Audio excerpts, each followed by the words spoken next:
বিশ্বনবী সাল্লাল্লাহু আলাইহি ওয়াসাল্লাম বলেন, মান সাল্লা ইরাইন ফাকাদ আশরাকা ওয়া মান সামা ইরাইন ফাকাদ আশরাকা ওয়া মান তাসাদ্দাকা ইরাইন ফাকাদ আশরাকা। নবীজি সাল্লাল্লাহু আলাইহি ওয়াসাল্লাম বলেন, যারা নামাজ দেখানোর জন্য পড়ে তারা হলো মুশরিক, তারা শিরক করলো, তারা মুশরিক হয়ে গেল।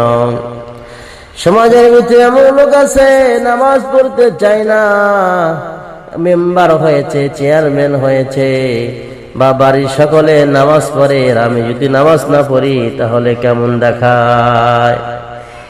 লোক দেখানো নামাজ পড়াটা মুশরিকের অন্তর্ভুক্ত।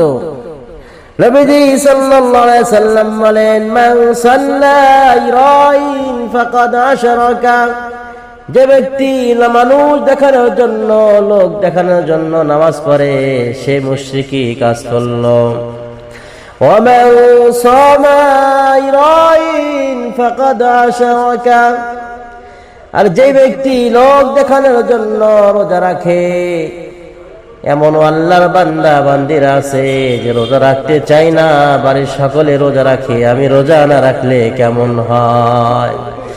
আমি একজন মান্যগর মানুষ, আমি যদি রোজা না রাখি লোকজন আমাকে কি বলবে। এমন আল্লাহর বান্দা আছে মানুষ দেখানোর জন্য রোজা রাখে, এদের আল্লাহর নবী বলেন, মান সামা ইরাইন ফাকাদ আশরাকা, যে ব্যক্তি লোক দেখানোর জন্য রোজা রাখে, সিয়াম করে, সিয়াম করলো, সে যেন মুশরিক করলো। আল্লাহ রাসূল সাল্লাল্লাহু আলাইহি ওয়াসাল্লাম বলেন, দুনিয়ার মধ্যে এমন বান্দা আছে যারা দান করে খোটা দেয়। ও বান্দা, সারা জীবন তুমি আমার বাড়িতে